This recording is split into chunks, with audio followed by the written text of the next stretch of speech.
All right, so moving on to lesson 1.2, we're going to model growth and decay when it comes to sequences. So 3 things: discover how we use geometric sequences, and using those sequences to model these 2 things called growth and decay, and then understand that there are physical limitations to those models. So a quick launch, let's take a look at this for a second. Thinking about growth and decay, what would you guess, without getting too much into what growth and decay are, what would you guess these are? The temperature of hot chocolate, so leaving hot chocolate out on the tabletop. Is that growth or decay? Food left in a locker, amount of money in a savings account, value of a car. Let's take a couple of these. If we look at the temperature of hot chocolate, well, if we think about temperature of hot chocolate sitting out on a table, you would say that represents decay, right? Because it's cooling down as it goes. The temperature is decreasing. What if it's the temperature of hot chocolate, though, as you put it in, say, if you're microwaving hot chocolate, put it in the microwave. If we're looking at time, that temperature is increasing. So we could also say that that's growth. And we can do these 2 things for many of these. Population of a city. Well, if we're talking about a city that's getting larger, more people are moving in year to year, we're talking growth, right?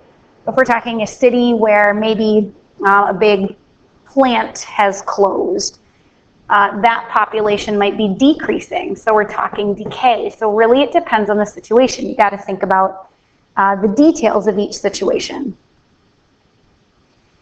Each sequence that we're going to talk about, or each sequence from the last lesson we talked about, was either arithmetic, so it's just a couple things to remember, with the recursive rule in this form, right?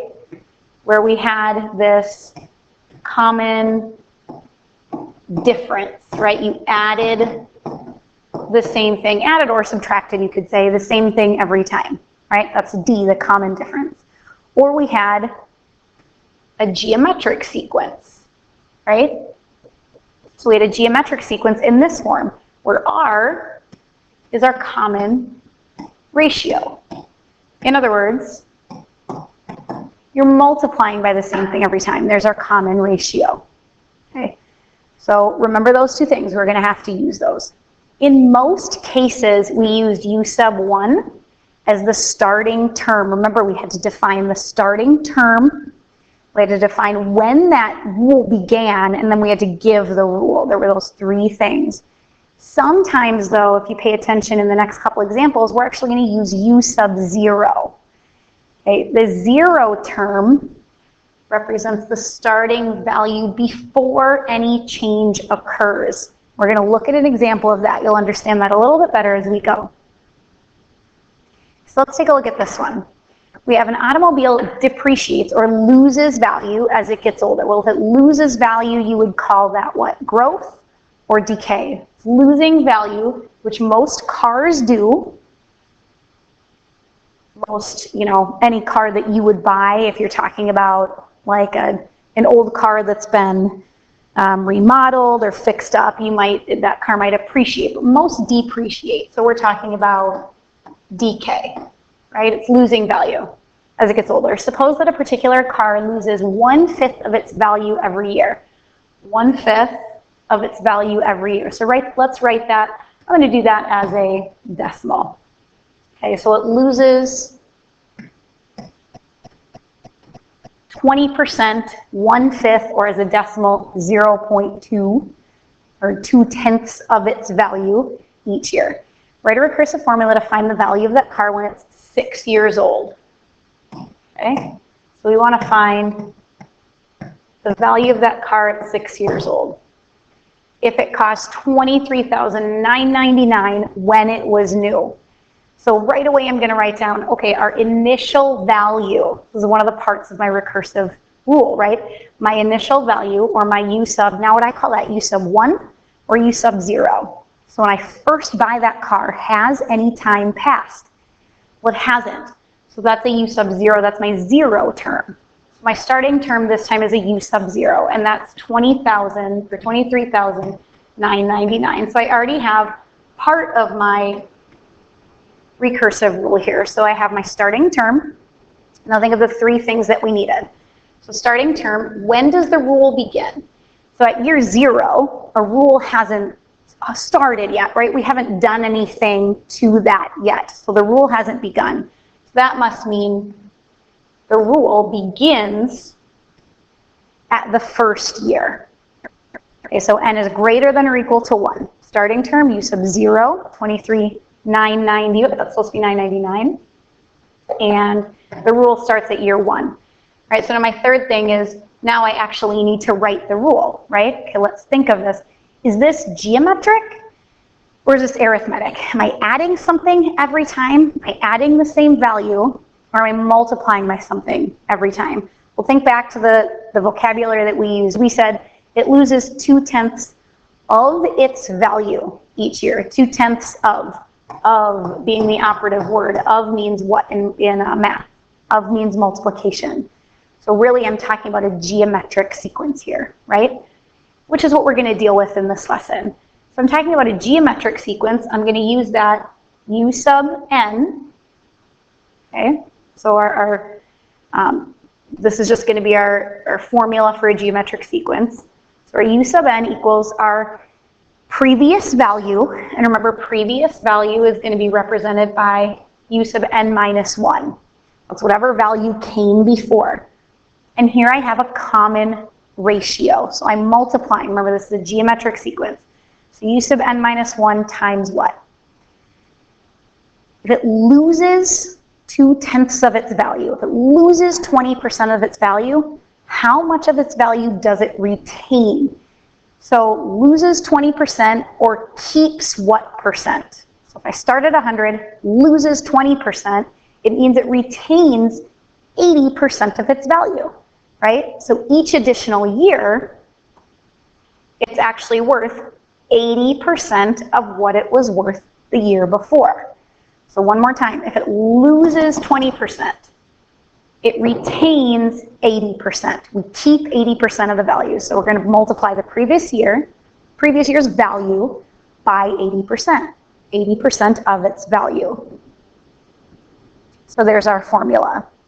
Okay, let's take a look at this next part. So this kind of just shows you again what we just did. Our u sub 0 is 23,999. We're taking our previous term and multiplying by 80%. Keeps 80% of its value because 4/5 or 1 minus 1/5 is 8/10. We're going to use that rule to find the sixth term. All right, I'm going to show you how to use your calculator with this in a moment. If I take a look at the rule we wrote, and again, I'll show you this in your calculator in a second, and I look at the table that we're going to get from our calculator, I see that after 6 years, the car is only worth $6,291 and about 19 cents. Okay?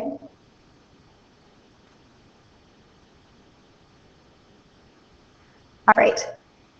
So a couple things to think about. In place of r, so in place of our common ratio, we can actually write 1 plus the percent, if we're talking about growth, right? We're adding value.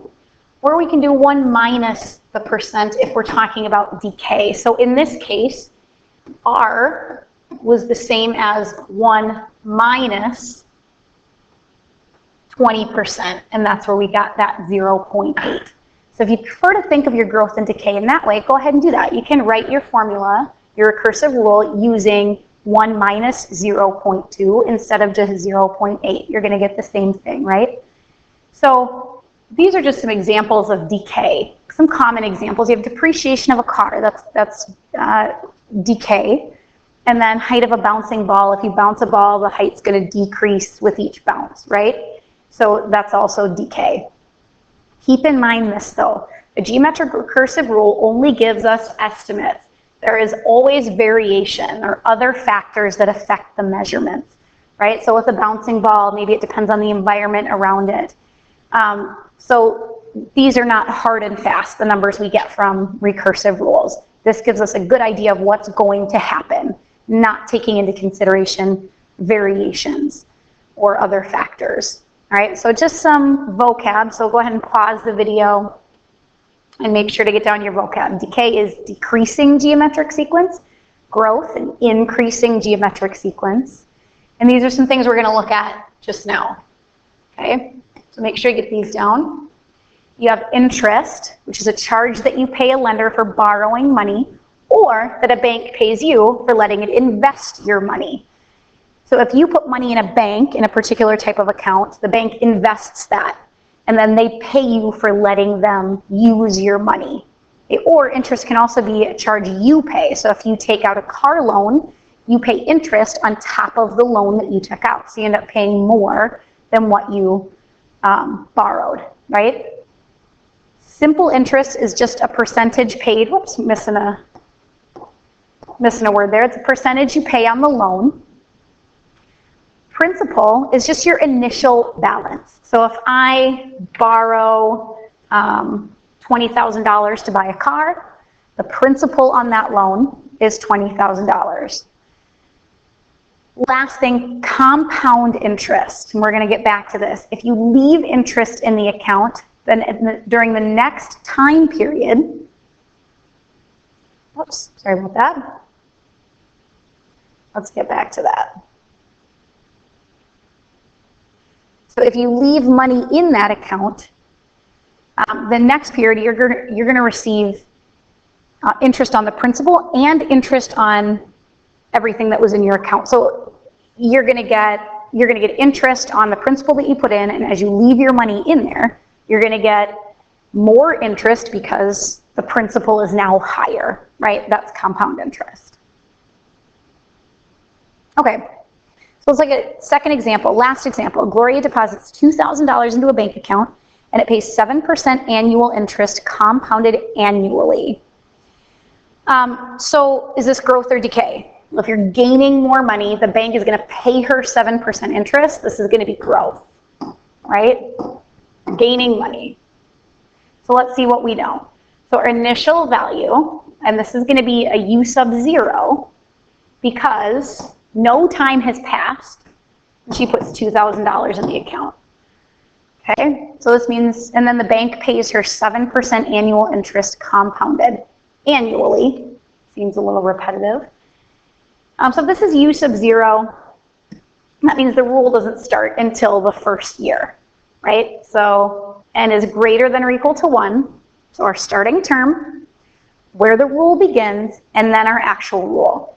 So we have U sub n equals, so what we're looking for, equals the previous term, U sub n minus 1, right? We start with our previous term. Now this time, what is our common ratio? Well, it pays 7% annual interest. 7% annual interest. Remember, I said this was growth, right? So recall from before, we can do the 1 plus or the 1 minus. In other words, 100% of her money plus the interest she's going to get, or 100% minus the interest. Well, this is growth. And if it's growth, we're going to do 100% or 1 plus that 7% or 0.07. And that's going to be our common ratio. So this is just R. So 100% plus another 7%.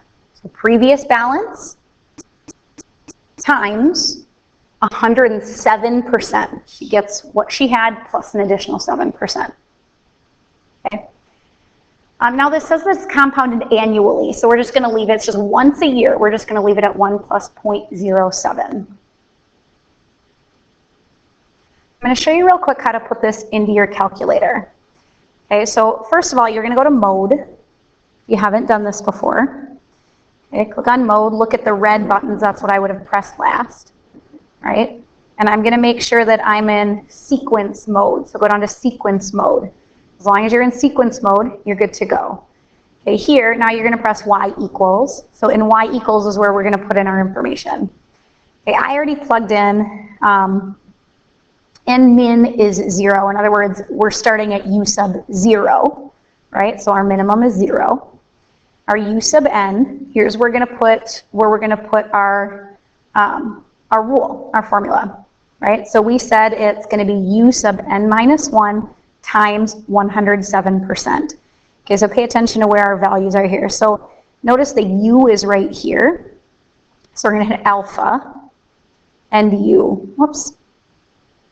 Let's try that one more time. Actually, not alpha, I'm sorry. We're going to hit second and U. So there's going to be our U. So U. And then when I do sub n minus 1, I'm going to use parentheses. So n is up here, n minus 1, parentheses again. There's U sub n minus 1 times, and we said it was 1.07, right? So there's our formula, or there's our rule. And U sub n min, in other words, is our starting value. So our starting value here is remind me what the starting value was, $2,000. She deposits $2,000. So I'm going to go into $2,000. Okay? So there's how we enter it into our calculator. Now, I'm going to hit enter. Okay? Notice over here in our table, we have at year 0, she entered 2,000, or she deposited 2,000. Year 1, her balance is now 2,140. Year 2, 2,289, and so on. And you can see if you scroll down over here, oh, not going to let me scroll down in my table over here, but if I go up here and hit table, so second and table, I can see that table for myself, and I can scroll down to see, after, let's say, 10 years, she's got $3,934, right? So the question is, when is it going to double in value? So if we go back here for a second to our calculator, it's going to double at about $4,000, right? So at what year do we reach $4,000? Well, at about year 10, we're real close to $4,000. At year 11, we're over $4,000. So it took about 10 years, a little more than that, for that deposit to double. Okay. And you can see the same things here. So this is going to give us, in 11 years, we have more than the double. Just look at a couple more things and then we're going to be finished. So one thing to think about is compound interest. So that last one we had annual interest. So we didn't have to divide anything. But if we have compound interest, it's going to look something like this. Okay, so let's focus a little bit down here. So some banks are going to compound the interest monthly. So there's one thing you need to remember then when you write your rule. Okay, so if we have compound interest, we can write the common ratio as this instead. So the difference is that divided by 12. So I have a 1 plus 0.07 or 107%. But if that's compounded monthly, I'm going to divide by 12. It's going to be compounded, interest is going to be compounded every month rather than every year. So I'm going to go ahead and divide that ratio by 12. Right? Well, what if the interest is compounded 52 times a year? Right? So in other words, weekly, right? 52 weeks in a year. So if it's compounded 52 times in a year or weekly, we're going to write that as U sub n equals U sub n minus 1, so previous term, times 1 plus 0.07. I want to make sure I write this in the correct PEMDAS order here.